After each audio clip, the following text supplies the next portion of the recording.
moi. Christ m'a libéré de la peur. Hébreux 2, verset 15.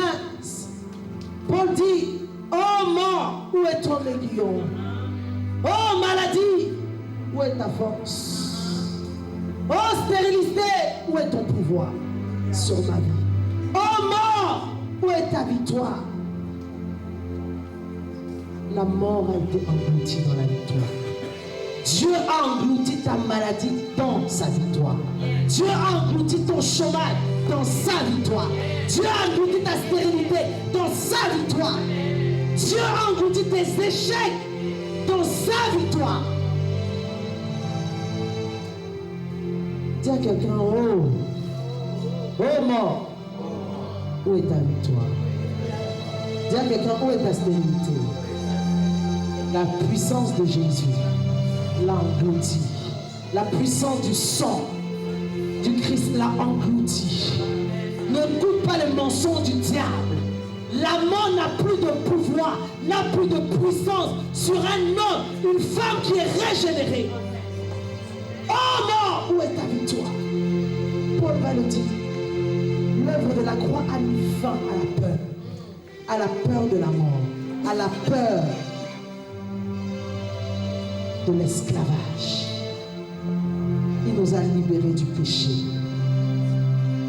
Celui qui est uni avec Christ est mort et est libre de tout péché.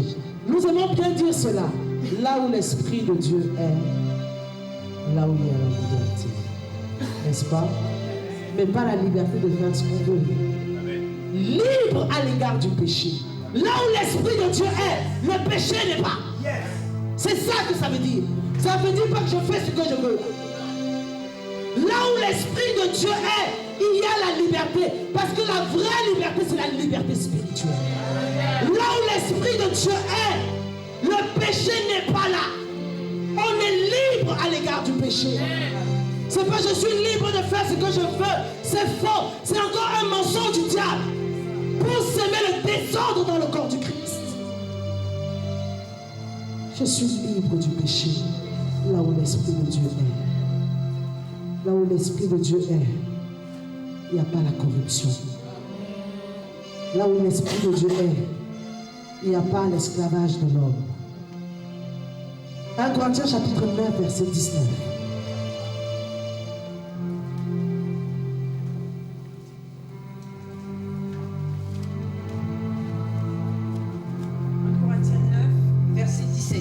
Verset 19. Car bien que je sois libre à l'égard de tout, je me suis rendu le serviteur de tous afin de gagner le plus grand nombre. Amen. Amen. Le serviteur de tous afin de gagner le plus grand nombre. Dieu nous a libérés du joug de l'esclavage. Je vais vous expliquer le joug, c'est quoi. Le joug, c'est un instrument qu'on utilisait pour maîtriser un animal. Et Satan nous place sous le joug de quelque chose, le joug de la maladie, pour nous maîtriser, pour nous asservir. Et Dieu dit, Jésus a dit, qu'il brise le joug. Peu importe ce que Satan utilise comme joug, le joug peut être la maladie, le joug peut être le problème financier. C'est un joug que Satan utilise pour t'asservir, pour te maîtriser, pour te charger de soucis, de difficultés, de problèmes. J'ai une bonne nouvelle. Il a dit, prenez mon joug, car il est léger. Prenez mon joug. Dieu vient briser le joug de la maladie, qui t'apporte les soucis, qui te charge de soucis. Dieu vient briser le joug de la pauvreté, qui t'amène dans la mendicité. Dieu vient briser le joug du péché, qui te rend esclave. Satan aujourd'hui utilise le joug de la mort pour nous éloigner de Dieu. Et Dieu brise ce joug. Je dis Dieu brise ce joug. Les gens, vous entendez? Dieu brise ce joug. Parce qu'il sait que quand tu es éloigné de Dieu, tu es éloigné des promesses. Et Dieu brise ce joug pour que les promesses que Dieu a pour toi puissent se réaliser dans ta vie. Pour que les promesses que Dieu a pour toi puissent s'accomplir. Le joug du système. Bien aimé, Satan a établi le monde. Tout ce que Satan a créé, a fait dans le monde est contre la foi. Et contre l'Église.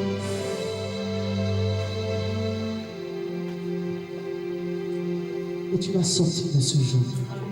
Parce que c'est de cette manière que Satan a même mis sur toi. C'est de cette manière que Satan peut t'asservir, peut te maintenir dans l'oppression. Parce qu'il y a un jour, il y a un esclavage dans ta vie, sous lequel tu demeures. Et Dieu veut briser ce joug pour que tu sois totalement libre. Ce joug doit être brisé. Pas demain, pas après-demain, aujourd'hui. Ce joug sera brisé. Pour que les promesses de Dieu deviennent les tiennes. Pour que les promesses que Dieu a déclarées pour ta vie deviennent oui et amen. Parce que la Bible dit qu'il est l'alpha et l'oméga. Il est l'amen de Dieu. Qu'il soit l'amen pour ta vie ce matin.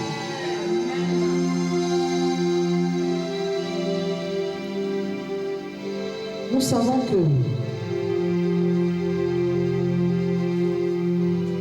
il y a des obstacles. Il y a des pièges, il y a des cales que Satan met. Mais comme on parle de la femme, rien ne peut arrêter une femme qui est déterminée. Je pense à cette femme qui avait la perte de sang, que la loi avait exclue, qui était impure aux yeux des hommes, que la loi avait écartée, que la loi avait isolée. Elle était face à son problème, face à sa difficulté.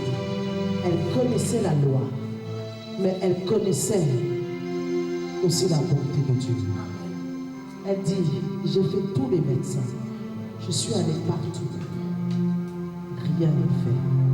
Mais j'ai entendu qu'il y a un homme, Jésus, qui passera par là. Je me lève avec ma maladie.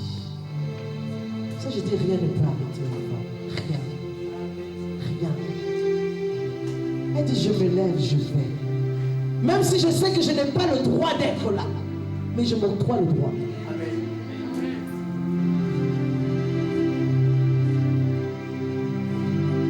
La loi l'a exclu.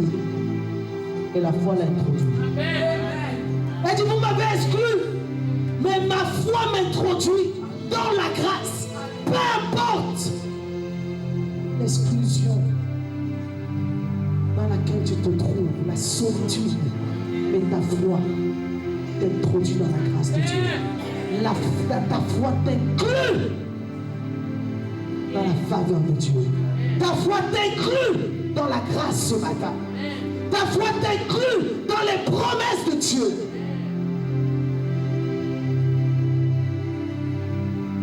Cet homme, Jairus, un chef religieux, il n'avait pas le choix. Sa fille était en train de mourir. Sa fille était morte. Mais c'était un sacrilège pour un chef religieux d'aller se prosterner devant Jésus. Parce que Jésus était leur ennemi de taille. Mais ce jour, il n'avait pas le choix. Peut-être ton problème est en train de mourir, ou ton problème est déjà mort, ou ta situation est désespérée. Une seule chose que cet homme a fait, ce chef religieux a fait, il s'est prosterné devant le roi. Il s'est prosterné devant celui qui a la vie. Et c'est ce que nous allons faire ce soir. Nous allons nous prosterner devant lui. Tu vas dire non à ton orgueil. Non à ton je sais, à ta connaissance. Tu vas te prosterner. Il n'y a que lui qui peut redonner vie à ce qui est mort dans ta vie. Il n'y a que lui qui peut amener la vie là où il y a la mort. Non seulement parce qu'il donne la vie, mais parce qu'il est la vie. Jésus est la vie. Cette femme a crié gloire. Est-ce qu'on peut le lire? Luc 13, verset 12.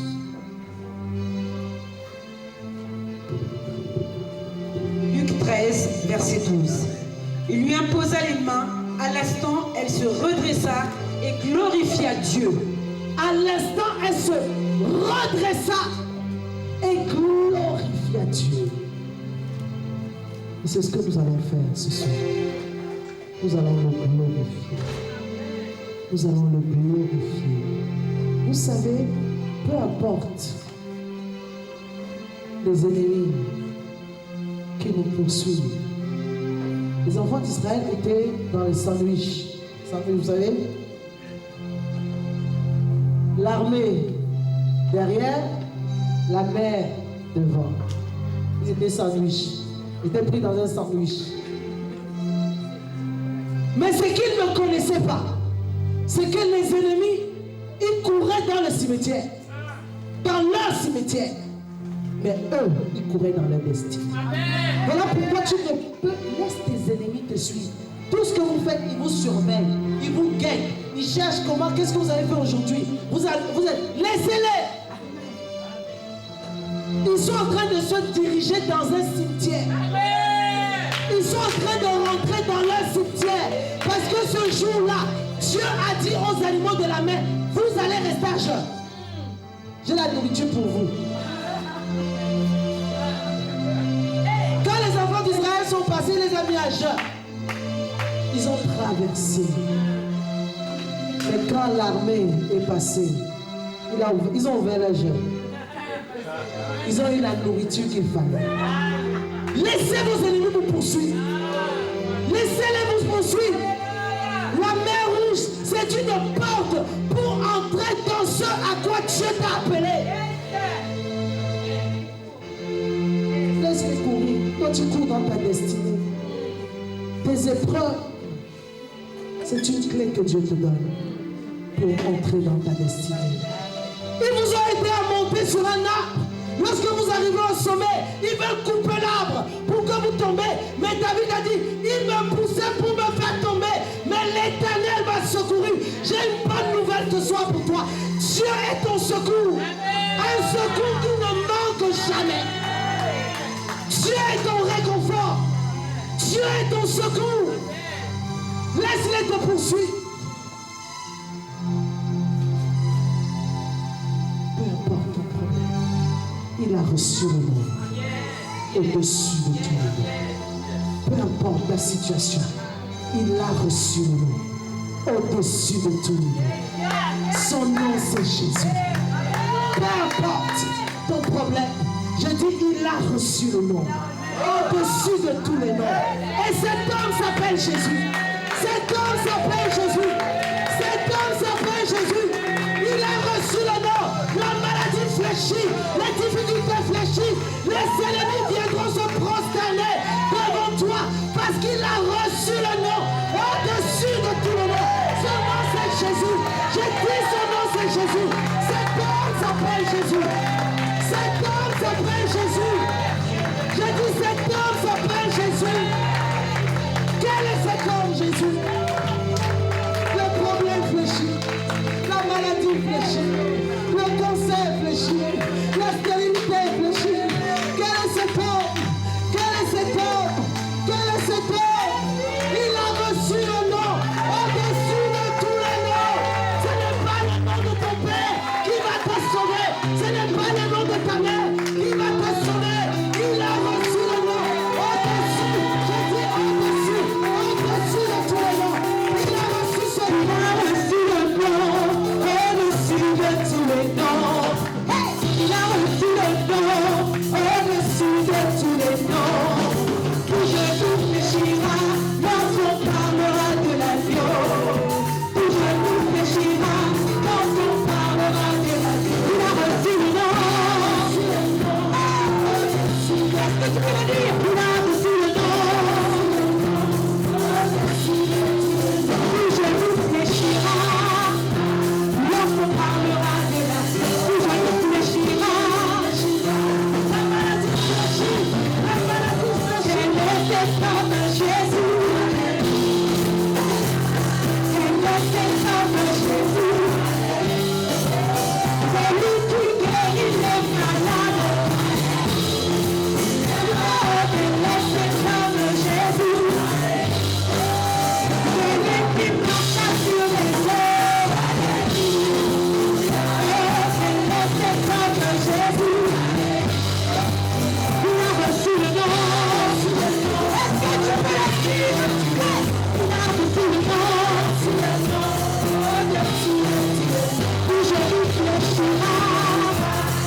Jésus.